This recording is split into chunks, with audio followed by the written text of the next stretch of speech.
very good afternoon. I hope your day is going great so far. Thank you for making time to join us here on KTN Business Today.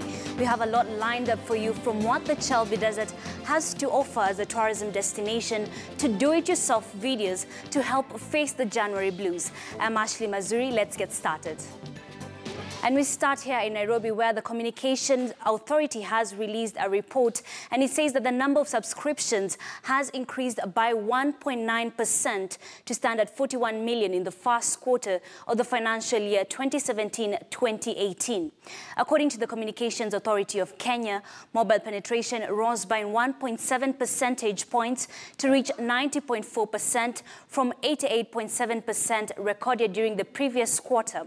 During the previous under-review, number of active mobile money transfer subscriptions and registered agents stood at 28.1 million and 184,537,000 respectively. Data internet subscriptions witnessed a growth of 4.3% to stand at 30.8 million subscriptions from 29.6 million subscriptions reported the previous quarter. With only just one working day to go before the weekend ahead of the schools reopening, parents have hit bookshops and uniform makers' shops for the last-minute shopping for their children. Our reporter Cecilia Wekesho has been roving in the city to catch up with the parents and now joins us. Here at Uniform Distributors Limited, as you can see, it's a beehive of activities. Parents accompanying their children.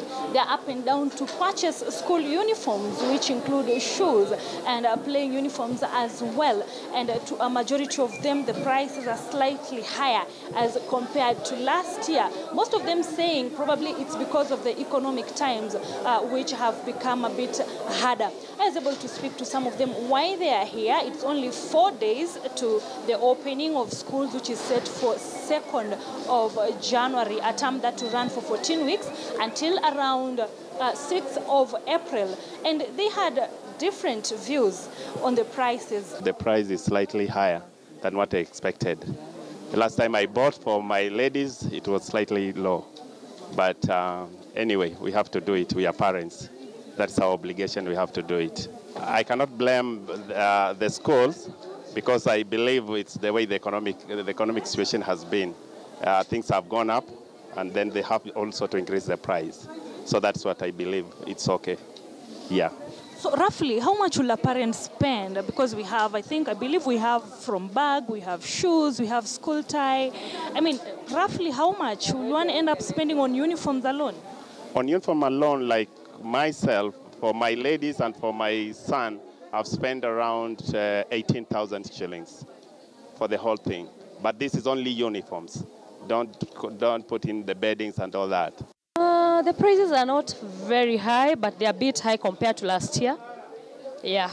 It has costed me almost 9,000. That is 8,900. What kind of uniform? For uniform, dresses, and tracksuits. Maybe the economy, because last year it was a bit cheaper. For a pair of socks last year, we were buying it at 200. Today is 285. That's high. Prices have not yet changed, and as it is, we do not hike the prices on our own. We wait for the publishers to do so, and then we change the prices. We don't raise a shilling or drop a shilling. Whatever the prices are recommended by the publishers, that's what we put. Shisha users may be facing tough times ahead as the government moves to control shisha smoking. According to a legal notice released under the Public Health Act Cap 242, no person shall import, manufacture, sell, offer for sale, use, advertise, promote, distribute, or encourage shisha smoking in Kenya. If found contravening provisions of the rules, persons will face penalties. Of course, we'll be giving you more details on that. But now let's move to Lamu, where traders, hoteliers, and residents of Lamu County are complaining that expected business boom that usually comes with the December festive season has been disappointing this year. They say the number of tourists in Lamu has reduced compared to 2016. The county government of Lamu has said that it has set aside funds to market Lamu as a preferred destination due to its rich culture and heritage, but has called on the national government to improve security, especially on the main road from Mombasa to Lamu Island. Yes, fishing.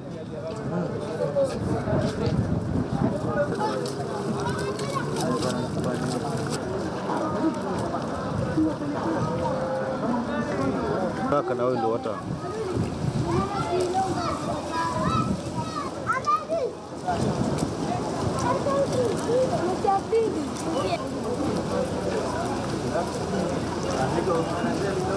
Shababu 19 wa mwaka 2014. Kwa hivyo ukumbuke kwamba ile suala la usalama limechangia kwa kiwango kikubwa sana, hasa kulingamana na ile security ambapo mtalii anapoona kwamba ikiwa leo security imekuwa tight namna hii, watu walikuwa wakipenda sana watalii kuja kwa barabara.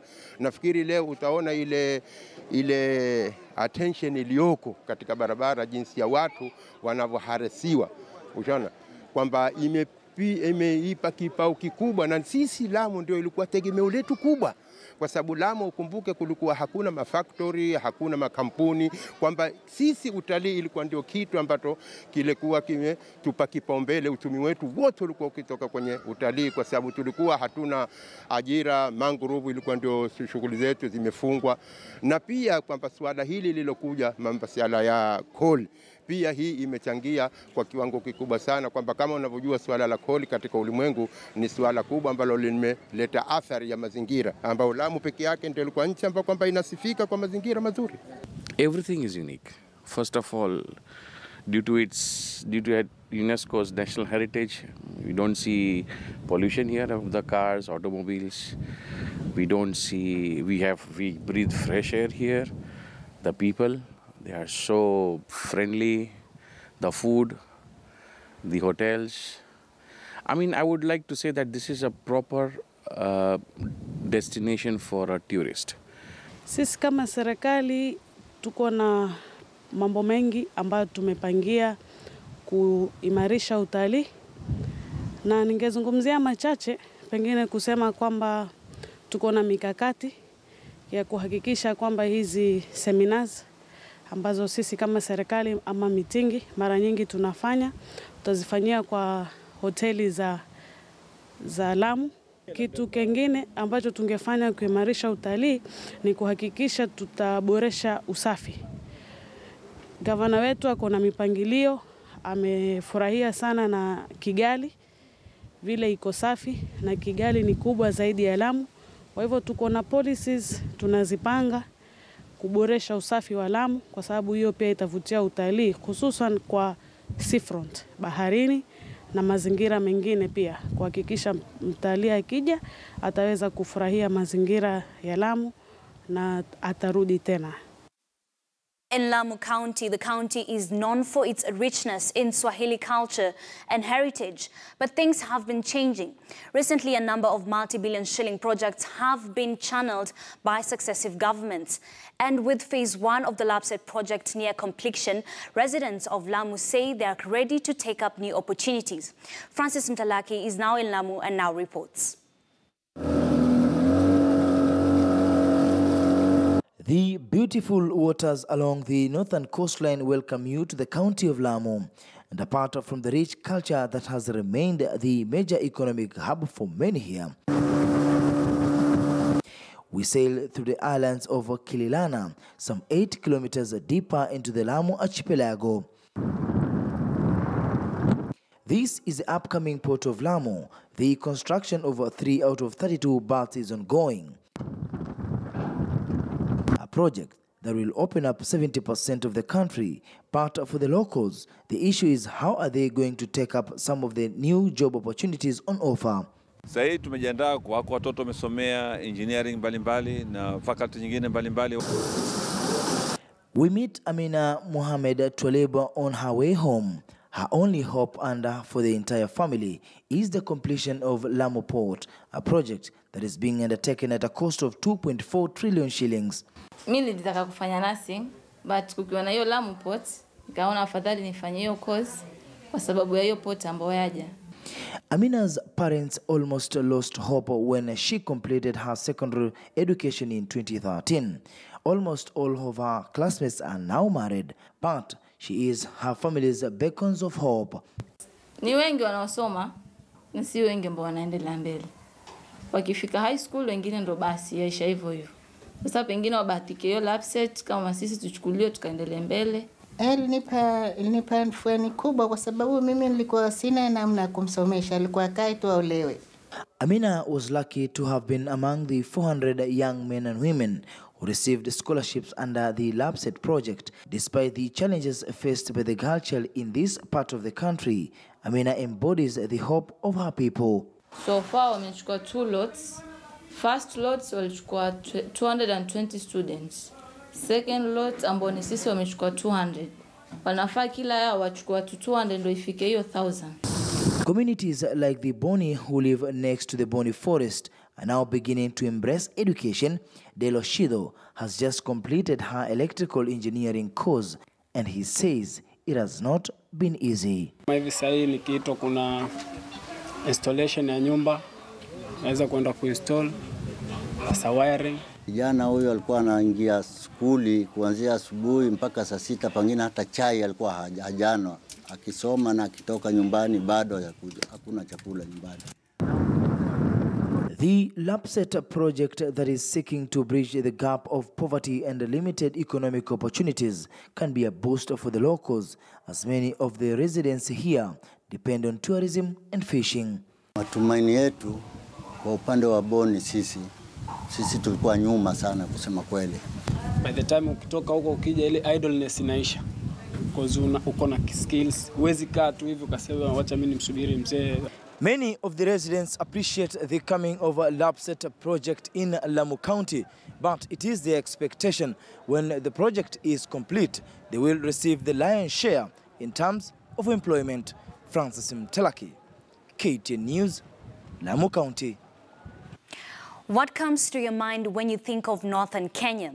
A bare land inhabited by bandits, a land only fit for hardy communities, or a dry land with no waters and rain? Well, that is not longer the case. It is a beautiful place with beautiful people and a place which will surely enchant one's spirit. Philip Keitani visited the region and tells us more about the Chalbi Desert.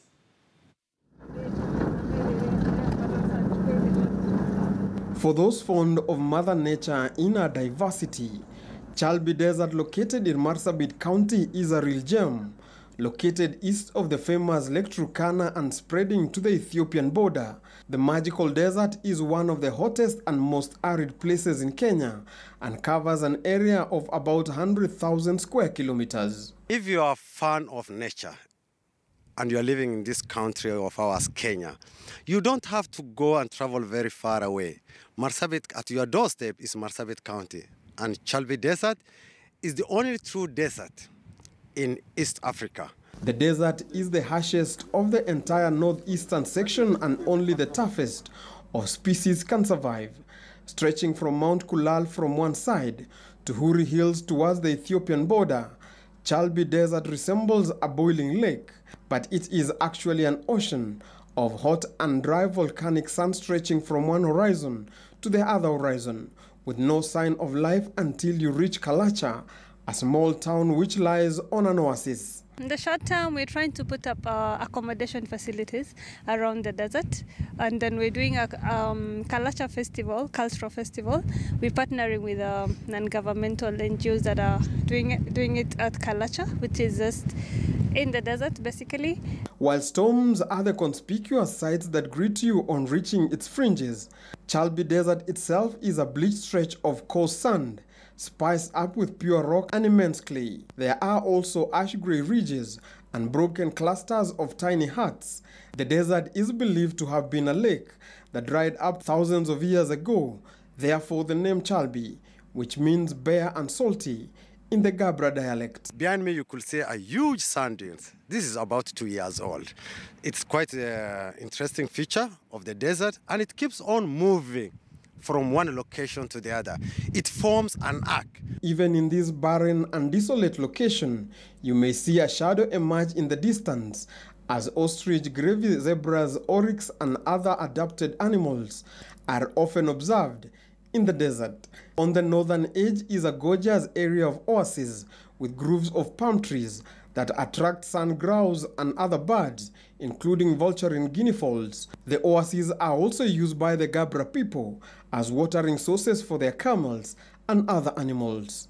You'd see ostriches, but they migrate. They're sometimes at the spring, sometimes at the desert, as well as gazelles. Not so much in the desert. Well, of course, we have the sheep of the desert, the camel, which is what people around here keep.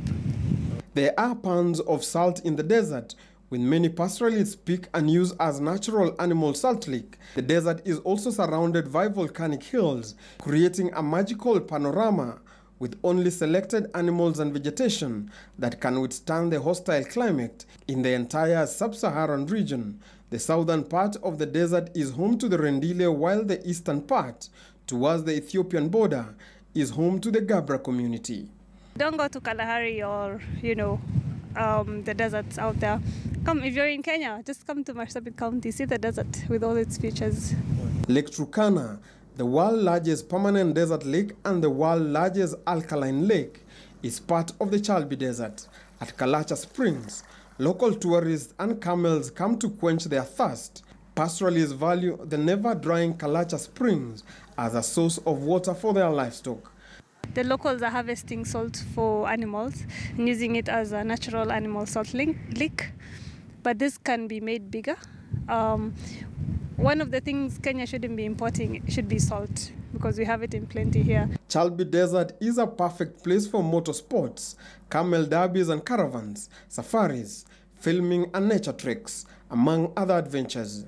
The desert has a lot beautiful and huge sand dunes, good for picnic as well as other fun games. The sunset was beautiful. The blue hues of the clear desert skies and the golden rays of the setting sunset were an amazing combination. With hundreds of Kenyans visiting the United Arab Emirates for the desert safari annually, the county government of Marsabit is positioning the Chalbi Desert as the first desert safari in Kenya, and with such sand dunes behind me, the Chalbi Desert is ready for you. Philip Keitan, KTN News, from the Chalbi Desert in Marsabit County. From northern Kenya, we take you straight to Kenya's coast, specifically in the county of Taita Taveta, where a new concept of generating income for investment among villagers and community members introduced a few years ago seems to be paying off. The government, in conjunction with several partners, introduced the concept commonly referred to as village banking to help improve the living standards of villagers. This venture has helped many people create wealth over the months, as Shadrach Miti found out. 14. This is Umoja Self-Help Group in Taita Taveta County. It is made up of 25 members, 20 women and 5 men. It is a group whose main objective is to empower its members economically. The group engages in a variety of income-generating activities, including digging of trenches. To fulfill their dream of financial independence, they work together, each member entitled to a specific amount of payment. But under rules and regulations that guides its operations, each member's earning is closely monitored, and every wage earned from any job has to be pulled together. Tunatoka asubuhi, naenda kwa mwenye shamba ambaye tunamfanyia kazi, na tunakuwa na kikundi ambayo tunatoa savings, na wakati tunatoa saving wengine wanarudisha mikopo, na baada ya siku 12 tunaenda kuchukua pesa ambazo zinatusaidia kulipa mikopo. And in a move that largely appears to have borrowed from the merry-go-round concept, the group moves around with this cash box, waiting for cash deposits once members are paid. It is mandatory for every member to have a bank account. It is a concept referred to as the Village and Lending Association, otherwise known as village banking. The group members lend among themselves and also save, and they've been able to increase their income.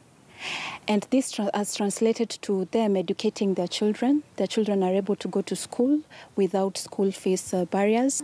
Wakati tunatoa pesa, tunakopeshana kulingana na savings za shares za mtu na kulingana na pesa ambayo imetoka kwa hiyo siku.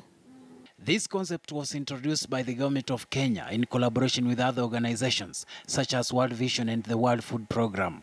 Although the primary target was to improve food security, it also had the extended focus on economic empowerment.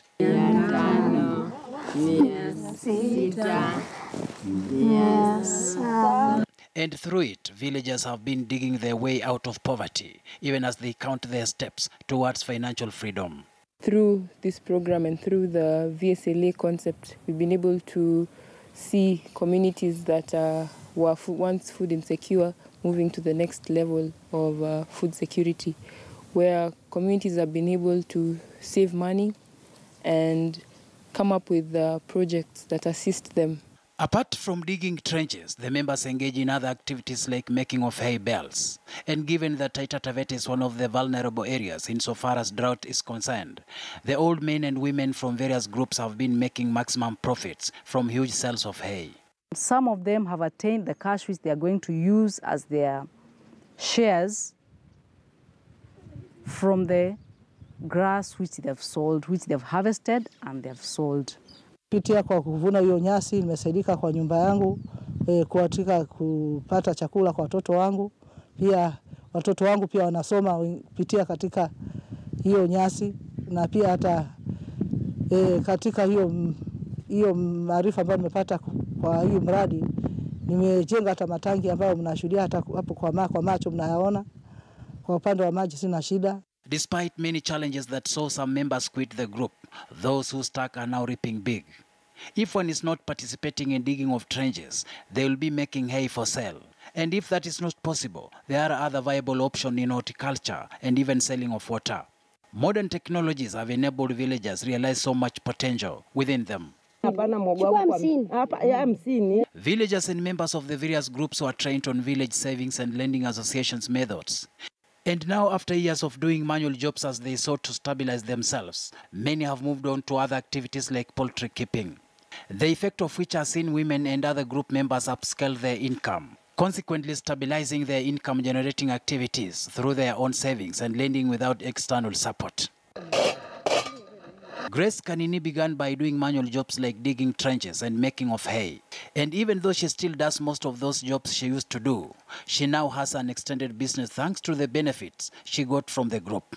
Nimenunua mashini ya kushaga, niko na nyumba zangu za kukodisha.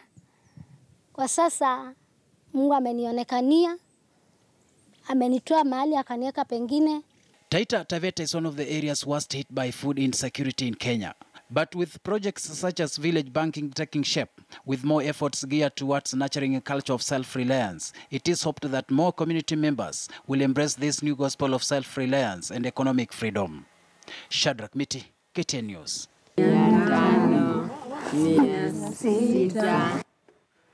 Human beings are known to feel most alive in the midst of an adrenaline rush. Indeed, when their heart skips a few beats. That rush of adrenaline plus a passion for motorsport is what drove a group of businessmen to construct Kenya's first modern go-kart truck. Here's more. For someone who is not familiar with karting, it is a variant of an open-wheel motorsport usually raced on scaled-down circuits, often perceived as the stepping stone to higher ranks of motorsports. However, in Kenya, karting focuses more on the fun and leisure aspect and on giving the consumer a motor race experience. Located in Lang'ata in the Kenyan capital, Nairobi, GP Karting Limited is the brainchild of a group of motorsport enthusiasts who saw a love for the sport, developed it into a need for speed, a place where people could get their adrenaline fix. GP Karting actually started way back in '97. It was started by Australians, but now recently it was taken over in 2012. Investing in and running a go-kart circuit would not immediately jump to mind when considering avenues for investment. So what exactly prompted the creation of this circuit? It's a group of people who are actually passionate about motorsport. So it became really easy to do it as a business. Many small businesses barely survive past their 2-year anniversary, succumbing to various hurdles faced along the way. However, since GP Karting is a business that was taken over from the initial owners, things are slightly different. There was interaction with the business prior to having it taken over. So actually the managing director was someone who used to be involved with GP Karting before. We open every day except Monday. Monday would have to be our staff weekend. So Tuesday to Sunday we open 9 a.m. to 6 p.m. We have arrangements done after 6 p.m. So if you want floodlight racing, you can do it after 6 p.m. Then you do 3 laps warm-up, 3 laps qualifying, 2 heats of 10 laps each, and a 15-lap final. Normal daily rates are 10-minute sprints. Depending on age, 5 to 8 years old is 900, 9 to 12 is 1,000, 13 to 16 is 1,100, and then 16 and above is 1,300. The business is now revving into its 20th year of existence. But the business is not without challenges. We ask what the biggest challenge faced so far has been. Motorsport is naturally dangerous, so yes, we do have injuries here once in a while, though very rarely because we give you all the safety equipment.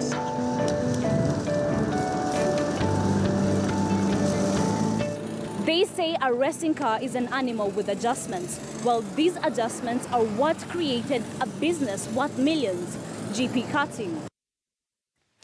We want to take a short break here on KTN Business Today, but when we come back, we will tell you how you compared 2017 to 2016. Don't go too far.